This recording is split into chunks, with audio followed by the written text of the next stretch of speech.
बच्चों, आज हम न्यूट्रिशन इन प्लांट्स यानी पौधों में पोषण इस चैप्टर के बारे में अध्ययन करेंगे। न्यूट्रिएंट्स, सबसे पहले मैं आपको बताना चाहूंगी न्यूट्रिएंट्स क्या होते हैं। न्यूट्रिएंट्स वो पदार्थ होते हैं जिनके द्वारा हमारे शरीर को पोषण प्राप्त होता है। Carbohydrate, protein, fat, vitamin, mineral, ये आप पहले भी पढ़ चुके हैं। ये सभी भोजन के जो मुख्य पोषक तत्व होते हैं यही न्यूट्रिएंट्स कहलाते हैं। इन न्यूट्रिएंट से हमारे शरीर को ऊर्जा और कार्य करने की क्षमता, ऊर्जा इत्यादि प्राप्त होती है। प्रकृति में जितने भी लिविंग ऑर्गेनिज्म हैं सभी को खाने की जरूरत होती है, लेकिन सभी जीव अपना भोजन स्वयं नहीं बना पाते हैं। केवल पौधे ही ऐसे जीवधारी हैं जो प्रकृति में अपना भोजन स्वयं बनाते हैं। इस तरह से जो न्यूट्रिशन है वो दो तरह का होता है। एक होता है ऑटोट्रॉफिक और दूसरा होता है heterotrophic. Autotrophic mode of nutrition उस न्यूट्रिशन को कहते हैं जिसमें ऑर्गेनिज्म अपना भोजन स्वयं बनाते हैं, अर्थात पेड़ पौधे।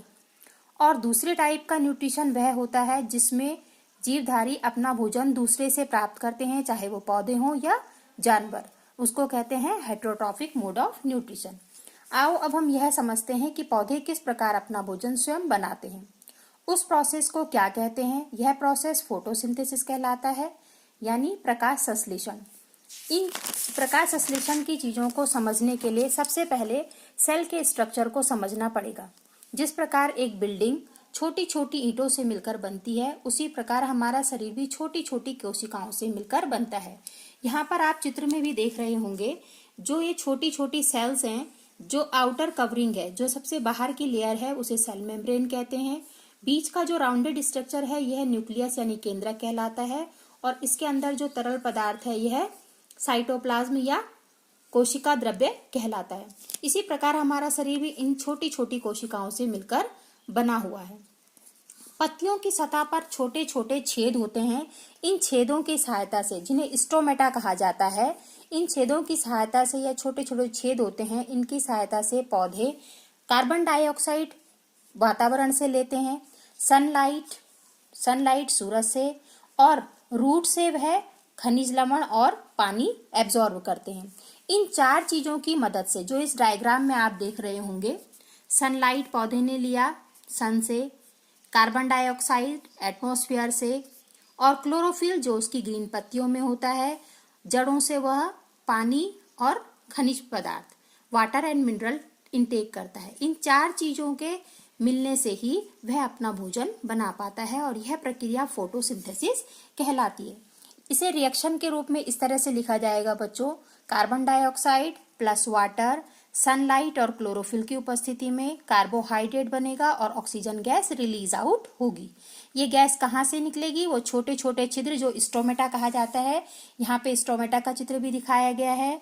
एक ये लीफ का सेक्शन कटिंग का यहाँ पे डायग्राम है, इसमें भी आप देख सकते हैं ये स्टोमेटा की ओपनिंग होती है। इसी स्टोमेटा की सहायता से पौधे कार्बन डाइऑक्साइड को लेते हैं और कार्बन और ऑक्सीजन को रिलीज आउट करते हैं, बाहर निकालते हैं।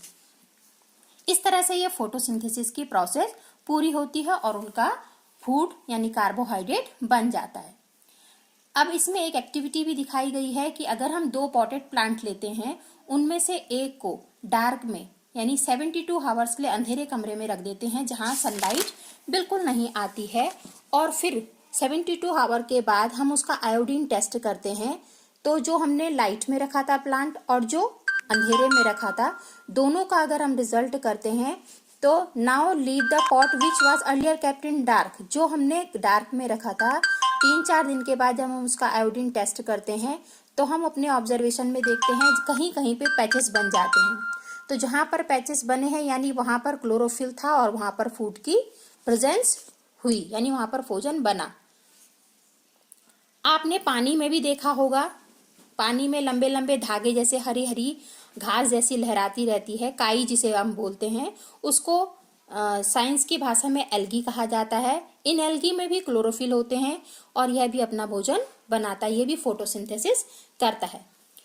इसके अलावा synthesis of plant food other than carbohydrate, carbohydrate के अलावा और जो न्यूट्रिएंट्स होते हैं जैसे नाइट्रोजन वगैरह, प्रोटीन है, ये कैसे प्लांट एब्जॉर्ब करता है? तो प्रोटीन के लिए नाइट्रोजन बहुत जरूरी होता है। नाइट्रोजन केवल एयर में गैसियस फॉर्म में होता है। सॉइल में एक बैक्टीरिया होता है राइजोबियम बैक्टीरिया। राइजोबियम बैक्टीरिया इस एटमॉस्फेरिक नाइट्रोजन को सॉइल में मिला देता है और यह फर्टिलाइजर्स के रूप में भी प्रयोग किया जाता है। मिट्टी में नाइट्रोजन की क्षमता बढ़ जाती है और यह प्रोटीन की मदद में बहुत सहायक होता है। यह दालों वाली पौधों के लिए बहुत जरूरी भी होता है। Other mode of nutrition in plant में इसके अलावा कौन कौन से न्यूट्रिशन के मोड पाए जाते हैं? सम प्लांट्स जिनमें क्लोरोफिल नहीं होता है, which do not contain chlorophyll, जिनमें क्लोरोफिल नहीं होता है। How they drive their food, वो अपना न्यूट्रिशन कैसे प्राप्त करते हैं, वो दूसरे एनिमल या ह्यूमन बीइंग से अपना भोजन कैसे प्राप्त करते हैं, उसको कहा जाता है heterotrophic mode of nutrition. Heterotrophic में आपने यहाँ पर एक अमरबेल का नाम सुना होगा, जिसे कुस्कुटा प्लांट भी कहा जाता है। इसमें पीली पीली बेल जैसी रचनाएं होती हैं जो किसी पेड़ को घेरे हुए रहती हैं। जिस प्लांट के ऊपर यह चढ़ती हैं उसे होस्ट कहा जाता है और यह उसी से अपना पोषण चूसती रहती हैं। तो कुस्कुटा प्लांट एक पैरासाइट होता है। ये पैरासाइट प्लांट है क्योंकि ये दूसरे पर रहकर अपना भोजन प्राप्त करता है। इसी तरह के कुछ और पैरासाइट्स जो हमारे शरीर पर भी रहते हैं, आप हमारे शरीर से न्यूट्रिशन प्राप्त करते हैं, उनका नाम आपने सुना होगा, जैसे मॉस्किटो है, बेडबग है, लाइज है, लीचेस हैं। ये सभी क्या करते हैं, हमारी बॉडी के खून को सक करते हैं। ये भी पैरासाइट कहलाते हैं। ये एक्टोपैरासाइट होते हैं। इसके अलावा हमारे शरीर के अंदर भी एंडोपैरासाइट होते हैं, जैसे लिवर फ्लूक होता है, टीनिया सोलियम है, फीता कृमि से हम कहते हैं। अब आपने इसके अलावा एक चीज और सुनी होगी कि कुछ प्लांट एनिमल्स को भी खाते हैं। These are called insectivorous plant. उन्हें इंसेक्टिवोरस प्लांट कहा जाता है। These are called pitcher plant because their leaf is convert into the pitcher like structure. उसमें वो पिचर लाइक यानी घड़े की तरह की आकृति में कन्वर्ट हो जाती है और उसके माउथ पे एक लिड लगा होता है जो पत्ती से ढका हुआ होता है।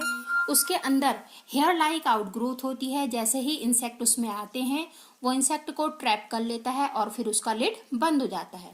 यह प्लांट उस इंसेक्ट को खा लेता है। इस प्रकार के प्लांट इंसेक्टिवोरस प्लांट कहलाते हैं। तो इसके पास अपना ग्रीन कलर भी होता है, तो ये फोटोसिंथेसिस भी करता है, but they also eat the insect. ये इंसेक्ट भी खाता है, so it is also a insectivorous plant also. Then saprophytic mode of nutrition. Saprophytic mode of nutrition आपने देखा होगा, जो आप मशरूम खाते हैं, जो लकड़ी के जो भीगे हुए लट्ठे वगैरह होते हैं, उसमें कई आउटग्रोथ, फंगी लाइक आउटग्रोथ हो जाती है, जो छाते के जैसे स्ट्रक्चर हो जाते हैं, उनको हम मोल्ड्स यानी मशरूम वगैरह कहते हैं। ब्रेड में आपने देखा होगा, ब्रेड के ऊपर जब हम कई दिनों तक उसे रख देते हैं तो उसमें एक लंबी लंबी सी हरी हरी सी धारियां हो जाती हैं। ये सभी सेप्रोफाइटिक मोड ऑफ न्यूट्रिशन के उदाहरण हैं। जो डेड डिके पदार्थों से अपना भोजन प्राप्त करते हैं उनको सेप्रोफाइटिक मोड ऑफ न्यूट्रिशन कहते हैं। These are called saprotrophs. इनको सेप्रोट्रॉप्स कहते हैं और इनका यह न्यूट्रिशन करने का तरीका, क्योंकि ये डेड डिकेइंग मैटर से अपना भोजन प्राप्त करते हैं, इसलिए इन्हें सेप्रोट्रॉफिक न्यूट्रिशन कहते हैं। और इस टाइप्स के ऑर्गेनिज्म फंगी कहलाते हैं। Fungi it is also grow on pickles. कभी कभी आपने हमारे अचार में देखा होगा, जो हम अचार डालते हैं उनमें वाइट से स्ट्रक्चर्स आ जाते हैं, या क्लॉथ में देखा होगा, क्लॉथ में कभी कभी काले काले से धब्बे से पड़ जाते हैं। ये सब ह्यूमिड वेदर के कारण होता है और ये क्या करता है, ये हमारे सारे अचार, कपड़ों इत्यादि को स्पॉइल कर देता है, खराब कर देता है। ये एयर में इनके जो स्पोर्स होते हैं, फंगी के स्पोर्स, ये फैल जाते हैं और यह उन चीजों को एकदम से खराब कर देते हैं। ये मॉइस्ट कंडीशन यानी रेनी कंडीशंस में ज्यादा होता है और ये स्पोर्स को स्प्रेड आउट करता है। इस प्रकार से ये अपनी ग्रोथ करता रहता है। Thank you students. नाउ